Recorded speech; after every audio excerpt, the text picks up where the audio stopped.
اگر آپ ہی اس کو بھنگن کی شکل میں ملے گی اور اس طریقے سے پھوہڑ ملے گی، بال بھی الجھے ہوئے، منہ میں سے بدبو آ رہی ہے، پسینے کی بدبو الگ سے پھینک رہی ہو، آپ جو ہے سانس کے ساتھ جو ہے ایسی بدبو پھینک رہی ہو کہ بیگم صاحبہ پیچھے ہٹ جاؤ ورنہ میں بے ہوش ہو جاؤں گا، موزے کی اور آپ کے منہ کی بدبو دونوں ایک جیسی ہے، تو پھر سمجھ لیجئے کہ آپ کا شوہر آپ سے محبت تو دور کی بات ہے، وہ آپ کے قریب آنا بھی پسند نہیں کرتا۔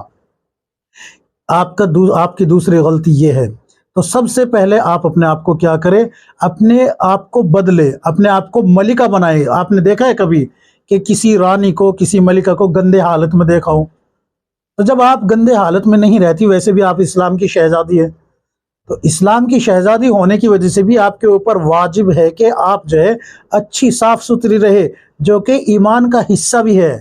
صفائی ایمان کا حصہ ہے، ایک اہم حصہ ہے، یہ بھی آپ کو ضرور یاد رکھنا چاہیے۔ تو گھر کے اندر بھی آپ کو ملکہ بن کے رہنا ہے، تو ظاہر سی بات ہے حکمران جو آئے گے نا، جس کو اللہ نے حاکم بنایا ہے، تو وہ ملکہ کے پاس آئیں گے، بنگن کے پاس نہیں آئیں گے۔ تو اپنے آپ کو بدل ڈالیں۔ ٹھیک ہے، دو باتیں ہو گئی۔ تیسری بات یہ کہ آپ جو ہے جب بھی ان سے بات کرے تو سخت کلامی نہ کرے، بالکل بھی سخت کلامی نہ کریں۔ اگر وہ دو بات سنا رہے ہیں تو آپ خاموشی سے سن لیجئے۔ کیوں؟ اس لیے کہ جب آپ سن لے گی اور پھر ان کو احساس ہوگا کہ یار میں نے اتنے سخت الفاظ نکالے لیکن اس نے پلٹ کے جواب نہیں دیا، تو شرمندہ ہوگے وہ خود۔ جب شرمندہ ہوگے تو پھر آپ سے سوری بھی بولیں گے، اور سوری بولیں گے تو سمجھ لیجئے کہ آپ کی رسپیکٹ چل رہی ہے، ہو رہی ہے، ورنہ ان کو کیا پڑی ہے، تم اپنے گھر کی، وہ اپنے گھر کے، بس اپنا جو ہے زندگی گزارے۔ تو تیسری بات یہ کہ آپ کو جو ہے زبان کو لگام دے کر رکھنا ہے۔ اور ایک غلطی یہ ہوتی ہے، گھر کی خواتین بھی کرتی ہے، دوسری جو کبھی کبھی ساس ہے، نند ہے، جیٹھانی ہے وغیرہ وغیرہ، یہ غلطی وہ بھی کرتی ہے کہ جب آپ کہیں باہر جا رہی ہوتی ہے تو آپ میک اپ سے لش پش ہو کے اچھے سے تیار ہو کے جاتی ہے، اور جب شوہر سے بات ہوتی ہے، شوہر کے ساتھ ہوتی ہے، تو بالکل بھنگن والا معاملہ۔ تو بالفرض اگر کوئی عورت ایسی ہو کہ وہ شوہر کے لیے بھی تیار ہوتی ہو، تو یہ نند اور ساس اور دیورانی جیٹھانی یہ اس کو تانا دیتی ہے کہ دیکھو یہ چونچ رنگے پھرتی ہے، چونچ رنگے، اس کو شرم نہیں آتی، یہ دن میں ہی چونچ رنگے پھرتی ہے اور اپنے شوہر کے لیے تیار ہوئی پھرتی ہے۔ حالانکہ شوہر کا تو حق تھا کہ آپ اس کے لیے تیار ہو، لیکن جب باہر جاتی ہے آپ تو آپ کی ساس آپ کو کہتی ہے کہ تیار ہو، لش پش ہو جا، اچھے سے اچھا لباس پہن، تاکہ آپ کی ساس کی کیا ہو، وہاں سے واہ واہی ہو۔ یہ واہ واہی آپ کو جہنم کی طرف لے کے جا رہی ہے۔ وجہ کیا ہے؟ وجہ یہ ہے کہ جو حق آپ کے شوہر کا تھا وہ آپ کہیں اور ادا کر رہی ہے۔ میں یہ نہیں کہہ رہا کہ آپ، اللہ حفاظت فرمائے، کہ فاحشہ ہے، نہیں، بلکہ حق جو تھا نا شوہر کا، وہ آپ اپنی سہیلیوں میں، کزنس میں بانٹ رہی ہوتی ہے اس کو، رشتہ داروں میں۔ وہاں تو آپ کو جو ہے سادگی سے جانا ہوتا تھا اور یہاں آپ کو شوہر کے لیے تیار ہونا تھا۔ تو یہ بڑا فرق ہے۔ مال شوہر کا، میک اپ کے پیسے آپ کو شوہر دیتا ہے، میک اپ کا سامان خریدنے کے لیے پیسے آپ کو شوہر دیتا ہے، لباس آپ جو ہے شوہر کے پیسے کا پہنتے ہیں، سب کچھ آپ شوہر کے پیسے کا استعمال کر رہی ہے، اور کر رہی ہے کسی دوسروں کے لیے۔ تو یہ کیا آپ جو ہے ناانصافی نہیں کر رہی؟ تو پھر بتائے آپ کا شوہر آپ سے محبت کیسے کرے؟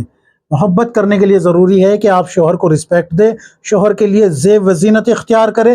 شریعت کا حکم بتایا ہے میں نے، یہ ایسا نہیں کہ یوں ہی ہوا میں تیر مار دیے۔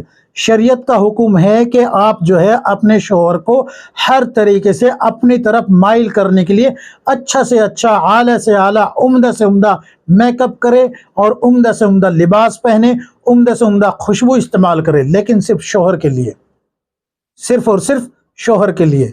اسی لیے جو ہے یہ گھر تباہ ہو رہے ہیں کہ آپ جو ہے باہر جاتی ہے تو بالکل لش پش ہو کے جاتی ہے، اور گھر میں ہوتی ہے تو یہ سوچتی ہے کہ میں گھر میں ہی تو ہوں، چلو بھنگن ہی بن کے رہ لی جائے، نوکرانی ہی بن کے رہ لیا جائے۔ تو پھر آپ کا شوہر دوسری طرف اٹریکٹ ہوگا، دوسری طرف مائل ہوگا۔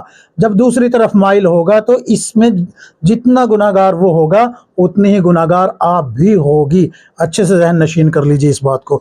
اب میں آپ کو وہ وظیفہ بتا دیتا ہوں۔ اگر کسی کا شوہر اتنا سب کچھ کرنے کے بعد بھی، یعنی کہ اتنا میک اپ وغیرہ یہ سب کچھ تیاری کرنے کے بعد، رسپیکٹ دینے کے بعد، بیوی رسپیکٹ بھی دے رہی ہے، پھر بھی جو ہے کچھ بھی وہ مطلب بیوی کی رسپیکٹ نہیں کرتا، تو اب آپ کو کیا کرنا ہے؟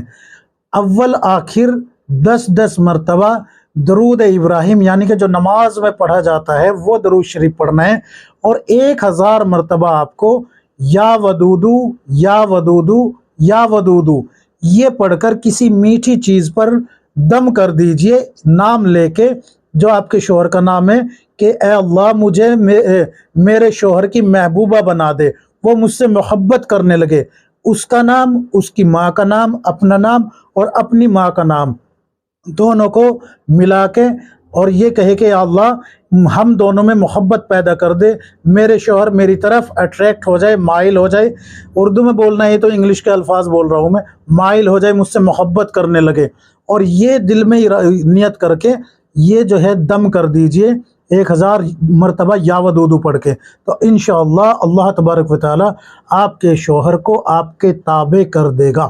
اللہ تبارک و تعالی ہم سب کو کتاب و سنت کے مطابق زندگی گزارنے کی توفیق عطا فرمائے۔ یاد رہے یہ جب تک آپ کرتے رہے اس عمل کو، جب تک کہ آپ کو اس کے اثرات نظر نہ آنے شروع ہو جائے، اثرات نظر آنے شروع ہو جائیں گے تو انشاءاللہ 40 دن سے پہلے ہی نا آپ کے شوہر آپ کے تابع ہو جائیں گے، پہلے ہی دن آپ کو رزلٹ ملنا شروع ہو جائے گا۔ تو اس لیے جو ہے اس کو آپ کرے، اللہ رب العزت آپ کی مدد فرمائے گا انشاءاللہ۔ اللہ رب العزت ہم سب کو کتاب و سنت کے مطابق زندگی گزارنے کی توفیق عطا فرمائے، آمین یا رب العالمین۔